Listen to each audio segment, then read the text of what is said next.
Good afternoon. Welcome to our first Diversity, Equity, and Inclusion speaker series at School of Library and Information Management, we call SLIM, of Emporia State University. I'm Usop Jong, Dean of the school, just in case if you don't know. It is my great pleasure to have Alex Smith as our distinguished guest speaker today. Thank you very much, Alex, for accepting our invitation. At the end of her presentation, we will have Q&A sessions. And I'd like to emphasize that most of the Q&A sessions should be allocated for our students. This is mainly for our students. Live discussion. It will be very thoughtful experience. And I see the Allen Oswald, Dr. Allen here. Oswald Allen is our university senior diversity officer. So welcome, Allen, Dr. Allen here. Thank you, Dean. I'm happy to be here, and thank you for your work. Okay. Thank you. Now I am asking Dr. Myra Dow to introduce our speaker. Please stay safe and thank you.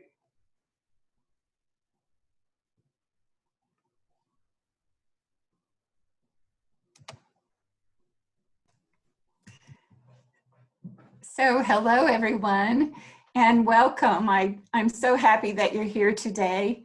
Thank you, Dean Jung, for your leadership in hosting this SLIM event planned especially for SLIM student body. And we do welcome all the students and thank you for making this a priority today. Welcome to SLIM's faculty and ESU and SLIM administrators and to executive committee members of the ESU Beta Epsilon chapter of Beta Phi Mu. We're very happy that everyone is here today. I also want to especially welcome our special guest, Alexa Smith. And I have the honor, feel so honored to have this opportunity to introduce you to Alexa, who will speak to us and lead our conversation today. I invite you to take a look at the link to her bio that's posted in the chat. She is a talented musician with a bachelor and master's degree in voice performance. As a soprano, she's sung in many impressive venues, including the New York City Opera and the Del Arte Opera. Alexa is a formative anti-racist voice who serves as the Chief of Staff in the Office of the President at the Manhattan School of Music in New York City. Alexa leads the Cultural Inclusion Initiative as part of the Manhattan School of Music's strategic plan. She is currently in the prestigious Sphinx LEAD program. She's one of only 10 arts leaders of color selected annually to participate in the program's curriculum that focuses on mentorship, networking, and leadership retreats at top institutions nationwide.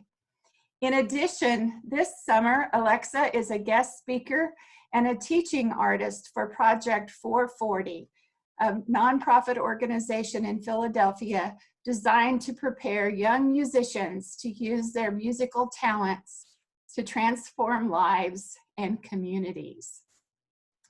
So before Alexa gets started, I'd like to share and help us to get started by sharing just a little context for our time together today.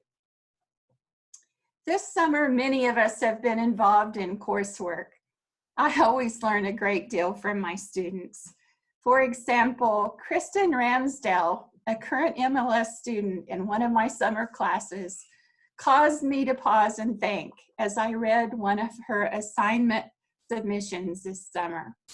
Kristen, who earned a fine arts degree at the University of Kansas and now works as a children's librarian at the Olathe Public Library in the Kansas City area, she wrote in one of her assignments, as instructional librarians, what we do outside the classroom is just as important as what we do inside, not only in how we construct learning experiences, but in how we engage in our surrounding environment as professionals and as citizens.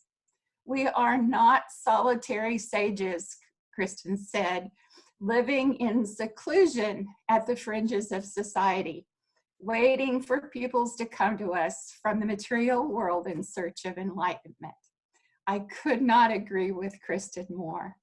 Kristen's statements definitely provides a context for our understandings of why we are here today.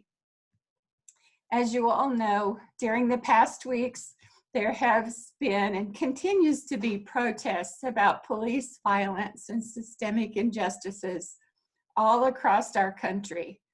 That has sparked a larger discussion about race in America. The virtual format of this conversation today is a reminder that we are amid a global pandemic.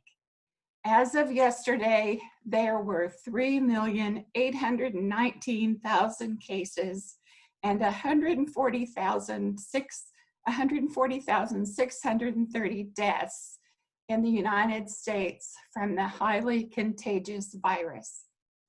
This pandemic has meant suffering and death for many people.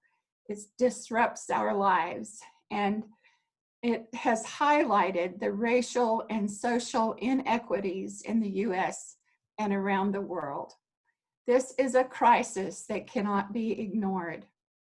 I believe for us today as a group of professional librarians, Alexa is perfectly situated to facilitate this discussion about how we as librarians with many academic backgrounds can use our profession to be actionable as we too confront racism and take action to improve lives and communities. Alexa, we're so happy to have you, and we're so excited to talk with you today. Well, thank you so much, Dr. Dow, for that delightful introduction. You should really write my bio, my goodness. I am so happy to be with you today, and I've been delighted to learn so much about what you do in my conversations with Dr. Dow to help shape today. So I am a musician by training. I went to music conservatories, including Manhattan School of Music, where I now serve as chief of staff. And my work there has been really interesting because I am someone who wants to be an arts administrator at the highest levels. But I saw very clearly when I got into the school that, wow, there's a lot of work to be done around this topic. Now, classical music is extremely conservative, hence conservatories. So over the past couple of years, I've been diving really deep on how we dig ourselves out of that to be better and better serve our artists that we're putting out into the world. So I'm speaking to you today from where I grew up in Louisville, Kentucky, which is also the home of Breonna Taylor. So all of these discussions I've been having from here and my home in Louisville have had interesting poignancy, I guess, because I'm right on the streets where Breonna Taylor was. And I think about that every single time I engage in one of these discussions. And I think all of us right now are having these moments where what's happening in the world is something that we want to be actionable about. We want to use what we have to do something, and it's really easy to feel sort of powerless in that. So I'm hoping today we can talk about all of the power that you do have, because when I was learning about what you do, my goodness, I thought you have so many tools in front of you to use what you know and do so well to take some action. So let's get started here. I'm going to share my screen. And throughout our discussion, I want to encourage you to use the chat. There's going to be a couple moments where I'll ask you to respond in the chat. And we're going to start with what I call community agreements. Let's see here. So the first thing we're going to talk about is that this is a courageous space. And I use that, it's not something I came up with myself. I really clung to that because the implication of these discussions is that you have a safe space. Now, I cannot take the responsibility of providing that for you because the world is not safe. These discussions can be tense, they can hurt sometimes, but what we're here to do is be courageous and get through all of the sticky stuff so that we can do something great. So that's why I use the term courageous space here. What we talk about here may have some jargon. So I like to say, if you need a literacy moment, that means like, I have no idea, Alexa, what you're talking about, feel free to flag me down or put something in the chat, and we'll be sure that we can go back and define that better for you. So sharing the responsibility for community learning is very important in this work because this is not a 1 hour of your life that solves things. This is an introduction to a type of conversation that has to be ongoing for it to be effective. So all of you here, I hope, will lean on each other, make sure you take each other to task, make sure you continue to purposely have these discussions, because your community is the best place to make a difference. Keep confidentiality and trust. So if we have a discussion where things come up that are personal or someone's trying to work through something, whenever you're having these discussions, try your best to keep that space confidential. That doesn't mean you can't ever talk about it again, but it helps everyone feel that they can share, even when their sharing means they have a little bit more learning to do. And lastly, use I statements. So we're going to speak to our own experiences. I represent a lot of diverse students at my school. We have 50% of our school is Asian, or 35% are Asian students. Half of the school is international students. And I have to represent them as I do my LGBTQ+ students, as I do the Black students. My experience happens to be one of a Black woman going through classical music, but figuring out ways to hold my intersectionality with them by using I statements is really important, and it's a great tool for you to try and use. So a couple things we're going to talk through today, 3 things. Defining action. And action right now is feeling very forward looking. So what are we going to do? How are we going to take action? What's the next step? I have heard many times in my speaking over the past couple months, like, what's the DEI plan? DEI, diversity, equity, and inclusion. What's a DEI plan? I'm like, well, this is the plan. Like, we're talking. Like, that's actually the work. So we have to keep doing this. So action forward thinking is only a piece of the plan. We have to also look back at the systems that brought us to where we are. So challenging the system and figuring out what is there, examining all of those systems to see where you can create the change going forward is also a really important part. And lastly, I hope there's some Marvel fans in the house. We're going to talk about belonging. And this may not be what you think it is when we think of inclusion and all of that. I'm going to get to it, but I like to add a little fun touches here and there. So lastly, we're going to talk about belonging and how it's different from inclusion. So first, we're going to look forward into action. I would love for you to put into the chat how you define action. What are the things you're thinking of when I say the word action? It can be examples, it can be definitions, anything like that. I would love to see what you think about that.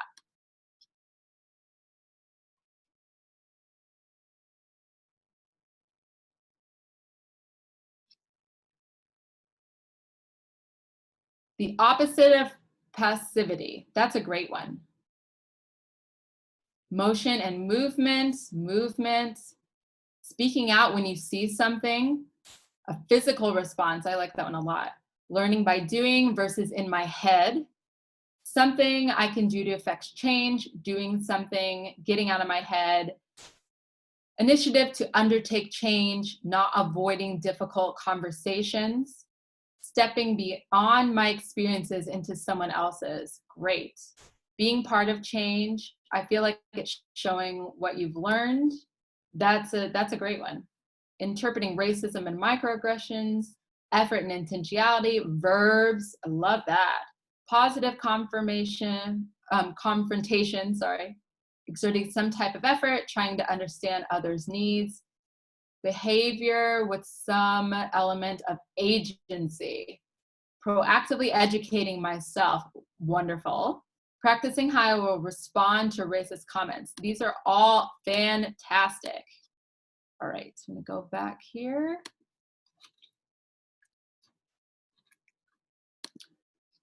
One second. Okay, so I think all of those things can be put into one of these categories. So policy and procedure that you have in place. Now, this is also a part of maybe an existing system that might be there, but policy and procedure are things that you can influence in whatever role you're in. Environment has to do with what are people feeling when they come into a space with you. So if you have control of the setup of your space in your library, what is it saying to a student that's coming in for the first time? All of those sensory cues are really, really important. And I'll tell you guys a story about the library when I was at MSM, what it looked like before and what it looks like now. Speaking up, I saw a lot of you put in speaking up there. So that's a great one. Asking questions. Looking inward, I saw a couple of those too. It's important to remember this work is very personal. So a lot of what we're doing here must be done off the clock. So in a way that, for example, if you work in higher ed, you have to do Title IX training, they pay you for it, you sign up for the training, you complete the training, you're good for the year. This work doesn't work that way. So and everyone needs something different based on their own lived experiences to discover how they can move forward in this work. And that's people of color included. For me, starting to read anti-racist books like 4 or 5 years ago, really consistently helped put words around things that I was feeling. So I felt like that work was really important to undertake as well. And then elevating others. So you are the keepers of information. You have a responsibility, right? You have power and responsibility to do something with that. And as Dr. Dow was talking about, not waiting for the people to come to you. And I am a big Toni Morrison fan. I know that's probably shocking to you, but I wanted to share one of my favorite Toni Morrison quotes. So she says, I tell my students, when you get these jobs that you have been so brilliantly trained for, just remember that your real job is that if you are free, you need to free somebody else. If you have some power, then your job is to empower somebody else. This is not just a grab bag candy game. And I love the framing of that because I do feel like until recently, it has been a grab bag candy game. It's like, okay, well, I'm lucky and I'm good at my work, so here's that. But this idea of freeing other people when you have the power, I think a lot about that at my work whenever I encounter a student that looks like me. So I'm like, okay, that could have been me when I was in school. So what do I wish someone would have said to me? And I take that power and I do it. And you can affect change in something as simple as that. So next we're gonna look back. And we are gonna think about what are the systems in place. So I'd love for you to get in the chat again. And I want to hear what barriers you see, either in your work, in your schooling. Where have you experienced barriers, structural or systemic barriers? And it could be also out in the real world. Maybe you have an experience where you have yourself had a barrier, even if you're not a person of color. Yes. Apathy. Bureaucratic processes, yes, those are big roadblocks. Class, access to information. Access to information, that's a big one. Financial access, we're going to talk about that. Healthcare, yep. Pay, hostile architecture, preventing people from resting in public, wow.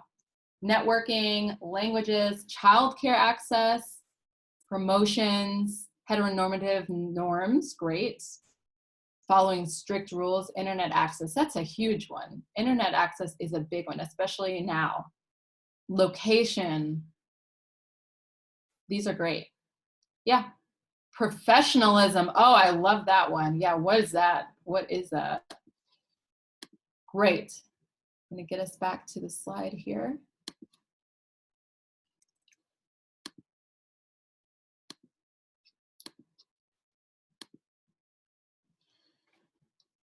All right. So I'm gonna show you a really funny picture that when I saw it made me laugh, and then it made me really sad. So this is a picture from Jeopardy, and I love Jeopardy. This was a tournament with college students that they have throughout the year. And this is the second round of Jeopardy. So the second board before final Jeopardy. Now, these students, these are 3 white students, clearly very smart college students. They completed the whole board and left this one category, which I know it's probably small, but it's African American history. That's what they left for the last thing to answer.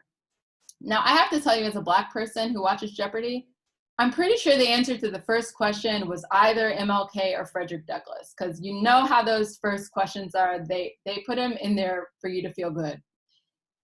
So what does that say? That these 3 highly educated individuals, like clearly very educated, did not feel confident to answer this question. And I would say to that, their education is incomplete.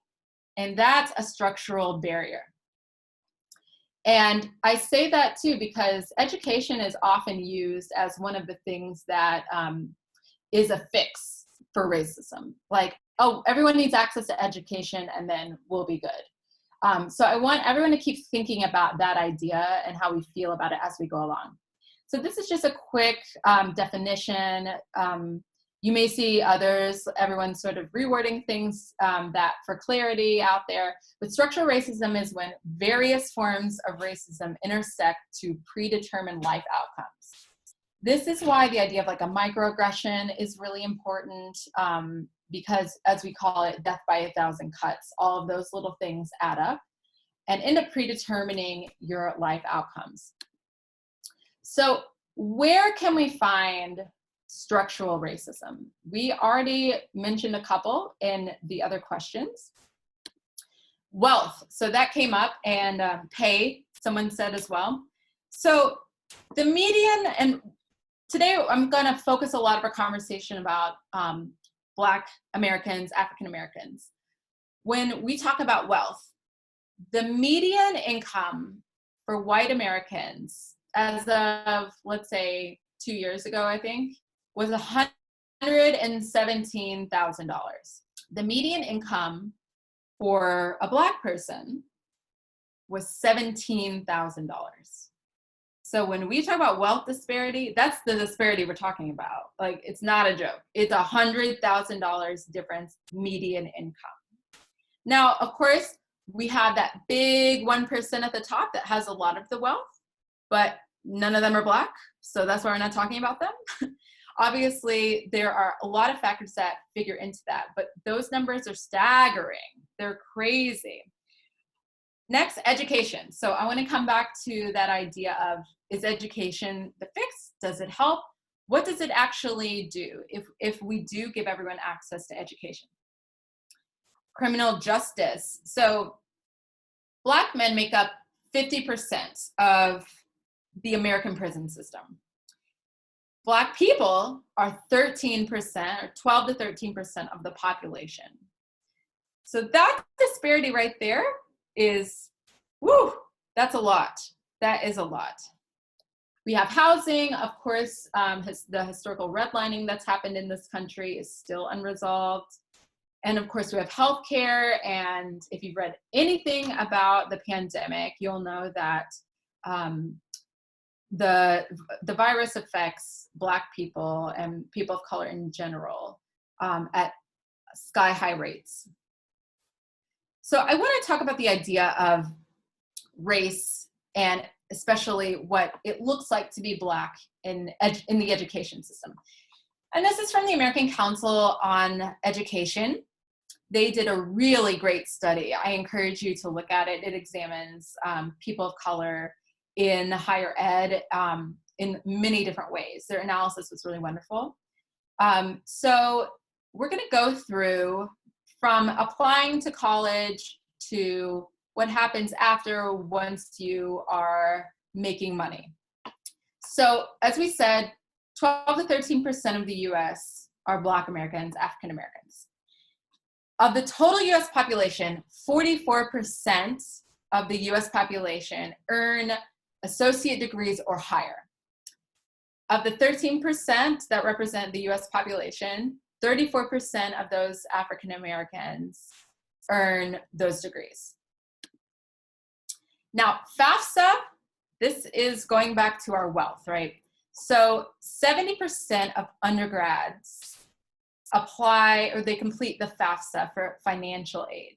So 30% of all undergrads are able to pay for college in full themselves or receive 100% tuition expense paid. Black undergraduates, 84% of Black undergraduates are applying for the FAFSA for that financial aid. So that gap of 15% of the Black undergraduates who are applying for financial aid, what are those 15%? What are they doing? So I'll say there's not hard data around this, but $1 billion per year in the US goes toward full athletic scholarships. Now, if you're a college sports fan at all, you will note that a lot of the sports the athletes are Black. So there is a large number of that amount of money that goes toward those full scholarships that many Black athletes get to go to school. And I'm trying to get harder numbers on this. The reporting is a little bit tricky, but that's something to keep in mind when we're looking at these numbers. Now you can see here of the percent who borrowed. The Black students are in the green and they consistently borrow at a higher rate than all of the other students. Especially in those doctoral degrees, you can see that's quite high. The average amount borrowed is also greater. So you can see those, especially the professional degree recipients, that's quite high. It's a pretty high number there. And then what happens when you get out of school? So across all levels of educational attainment, Black adults earn much less than the national median for adults.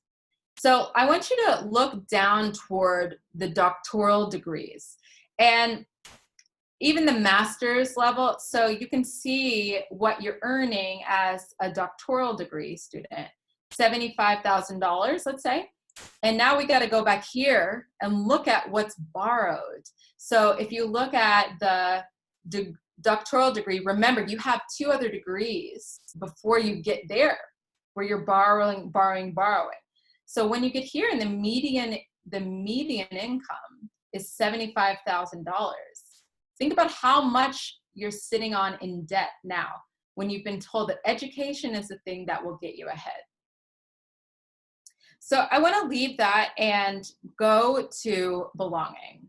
Obviously, we're not going to solve is education the answer, but it's something we can talk about in our Q&A at the end here. So belonging. This is a really sort of warm and fuzzy word, and it's now a part of what we think of as EDBI, equity, diversity, inclusion, belonging. I find this the best way to identify if we're doing things well and right. Now, inclusion, some people feel a little bit like, well, am I being included into whiteness? Like, what does that mean? So it's really important for you all to think about what it means to you and what it means when you say inclusion. But I want to tell you a story about much younger Alexa going to the movies. Now, I remember when the X-Men movies started coming out, and I'm not a comic book buff, so if I say something that's not in the comic books, don't kill me.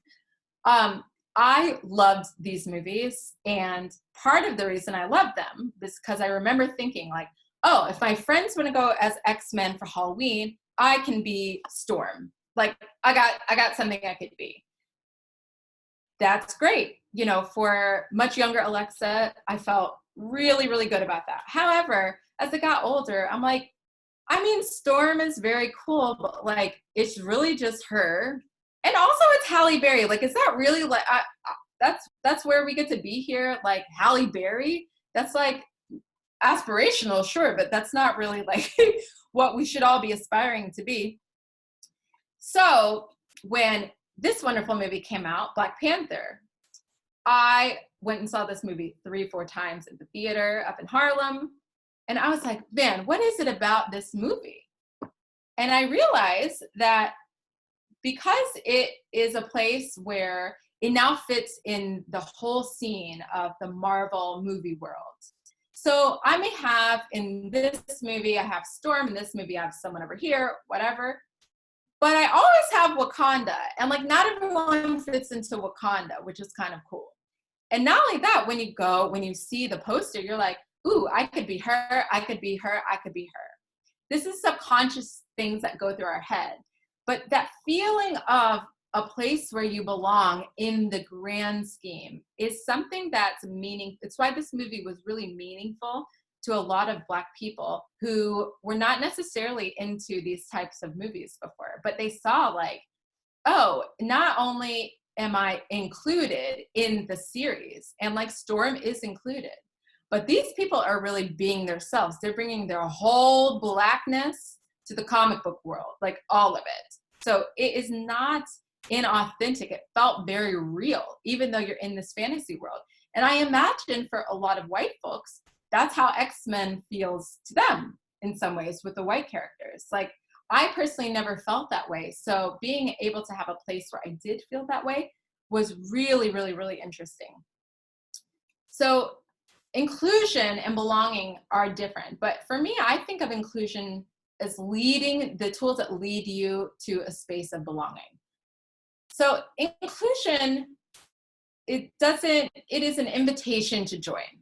The culture must make efforts to create specific spaces for all groups. So that means you have to be actionable.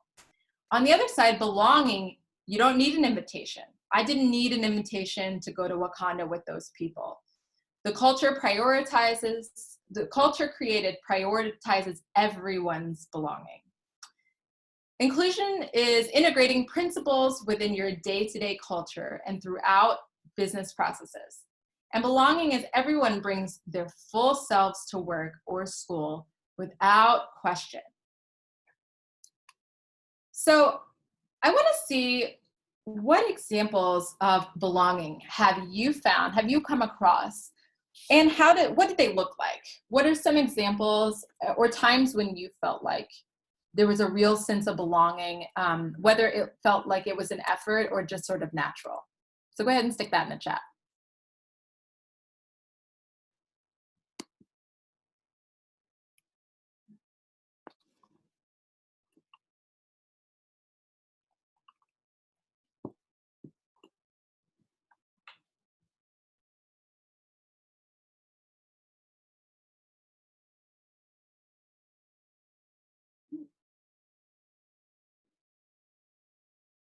All right, no assumptions of beliefs, mindsets. The Portland Women in Technology group, yeah, affinity groups are really important. When people use inclusive language, like not assuming everyone is straight, big one. Preparing dinner for guests. You were not put on the spot to represent your culture, you were just seen as you. Wow. If that happened to you, that's such a wonderful feeling. It's a great feeling. I felt like I could be my authentic self. Yep. The first time I found an entire group of autistic people, they talked like me. They got how I talked. They welcomed me, and I felt like I found family. That's great. Seeing little rainbow touches and seeing signage for bathrooms and other displays that included LGBTQ identities and spaces. Yep, fantastic. Military spouses, united in purpose, despite different backgrounds. Being heard and not just listened to about my feelings. Yes, that's a big one. And understanding that you feel heard, like acknowledging to them that you feel heard so they know that the language they're using is affirming to you. Respectful of my perspectives. Ensemble rehearsals and choirs, theaters, operas, all together for one passion and goal. Now, you know I like that one. Seeing the ACE Pride flag in pride displays. Yeah. When assumptions aren't made about your priorities. That's a great one. Being free to walk at night or jog in the morning. Love that one. I live in Harlem, and it's one of the reasons I love living there. So I can get up in the morning and get out for a jog. These are great. So I want to talk to you a little bit about my school, just to show you some examples. One second.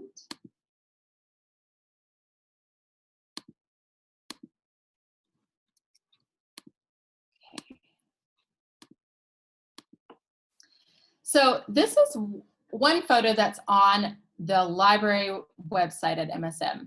So this is something prospective students see, parents see, and the fellow in the tie is our librarian who deals mostly with contemporary performance practice. He works a lot with the composers on engraving, which is, you know, basically writing down their compositions and getting it to look great. And then these are two of our students who are in our contemporary performance program. So I talked to a group of students that was pretty mixed. We have at my school classical division, jazz division, and musical theater. And a jazz student said to me, well, when I saw this and I was applying, I thought like, oh, this is like way too academic for me. Like, this is like not something I even know. Like, I have no idea what they're even doing. Like, my music doesn't look that big. My music has chords. Like, I don't even know what that office is. It's very intimidating. And I have to say, like, even as someone who was on the classical side, this level of work is something that would look really intimidating to me. So we decided this year, let's find different ways we can photograph our library so that it appeals to all different types of people. So one of the things we noticed that happened in our library with the jazz students is they were like jamming at tables with earbuds and pencils as drums. So that would not be a photo of our library because that's how it's used, and that's a totally appropriate use of it. And I'm going to tell you a little bit about when I was a student. This is still vaguely what the MSM library looks like. We have these long stacks here are mostly scores, which are large bound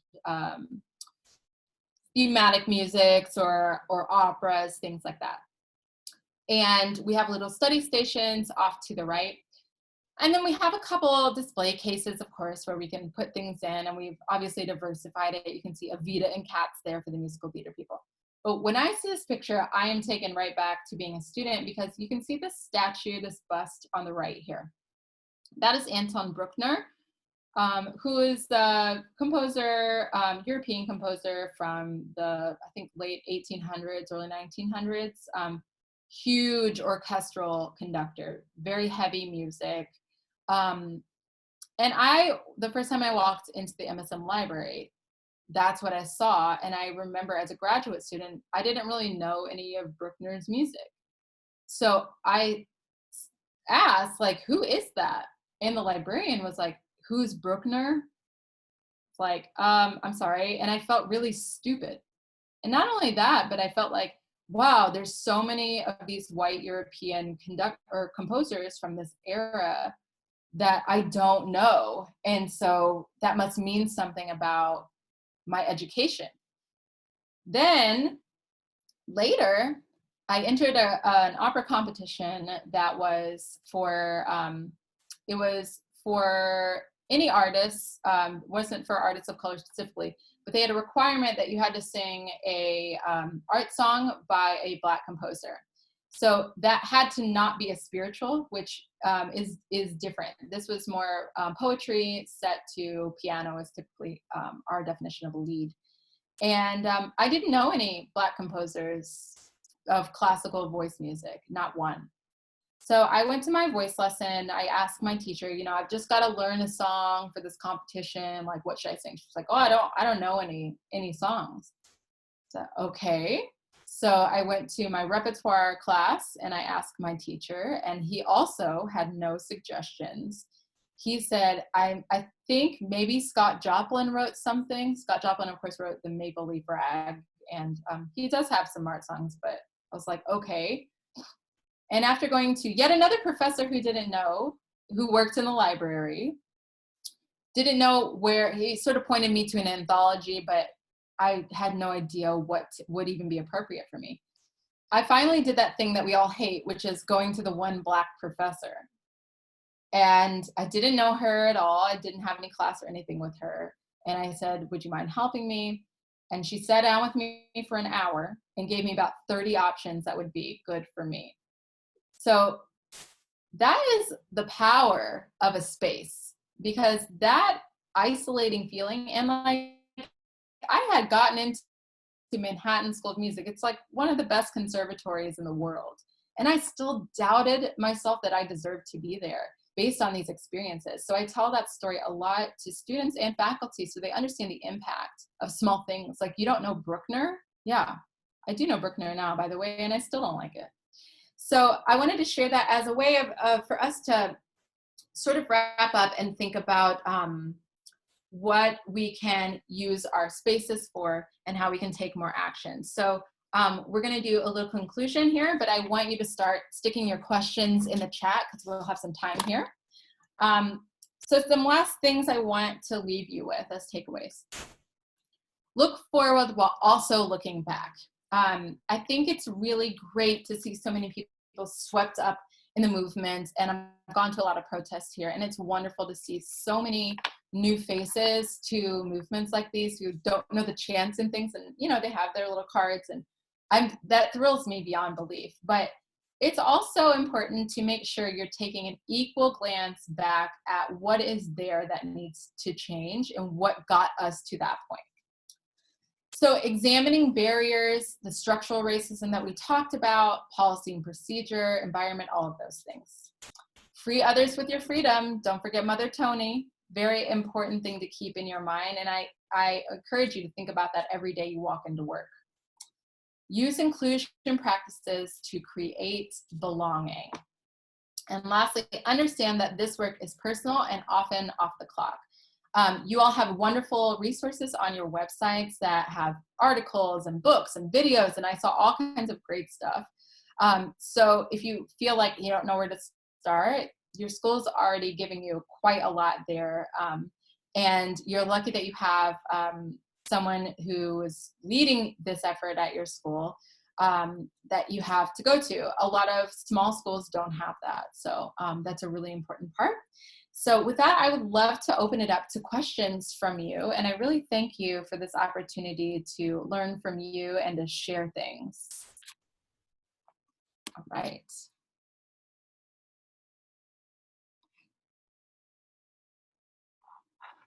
And you're also welcome to unmute and ask your question if that's a better way for you to communicate.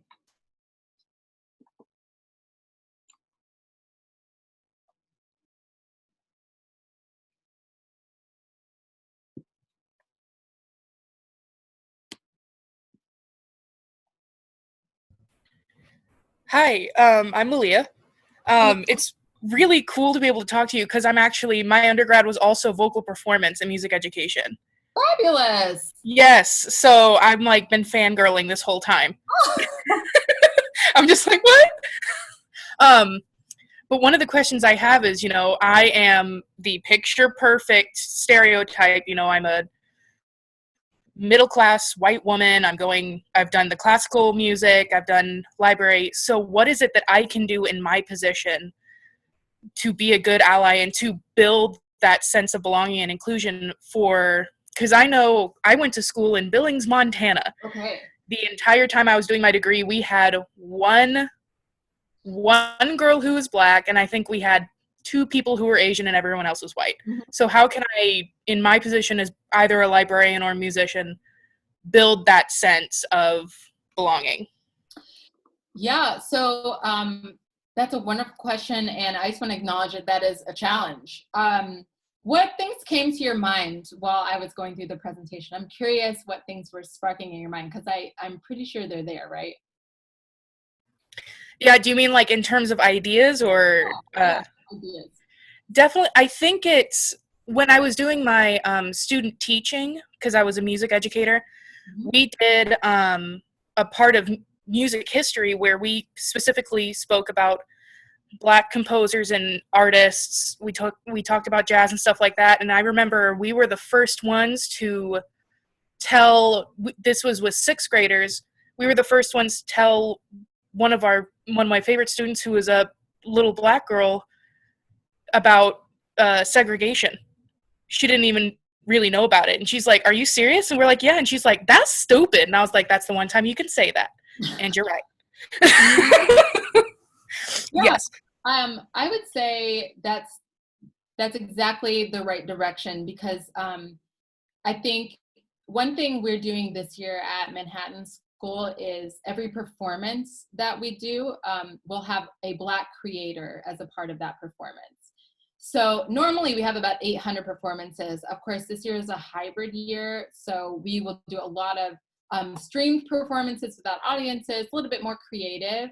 But what we did was we didn't limit it to composer, because musicians always want to limit it to, just who wrote the music. We say creators are poets, they're directors, they're collaborators, they're arrangers, they're lyricists, they're librettists, they're, all of those things, dramaturgs. So finding ways that even in this space are even more inclusive of everyone, I think is something I have found helpful, because for me, I got a lot of faculty pushback, and they're like, "Well, I don't know that many Black composers and whatever."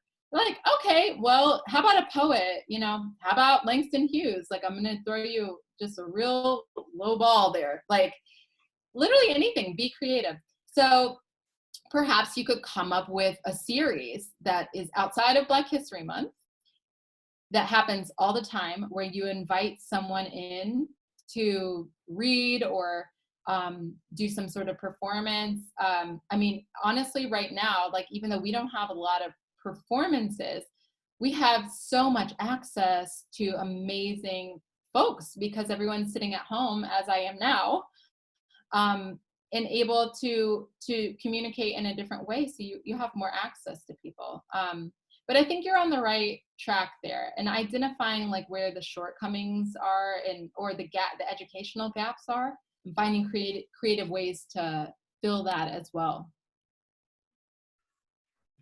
Thank you. Horace. Hi, it's an honor to meet you. My name is Dan Hutchison. I'm about to finish my SLIM degree here, and my specialization is I'm on the archival track, and I'm doing this with archives, and I have a history background. What stuck with me the most was your observation about the Jeopardy situation, and that's not accidental. That's by design. I definitely believe that it both archival and practice, and the way history has been taught, has been deliberately centered around white male power and heteronormativity and the ruling classes of those privileges. And your point you brought up with the excuse given with music also applies there, that too many historians, what they know is Dr. King, in the civil rights movement, and they've never heard of Fred Shuttlesworth. They've never heard of, they don't know John Lewis's contributions. They've never heard of C.T. Vivian, and they don't know of the arc all the way back to Douglass and before, and Du Bois, and I can go on and on.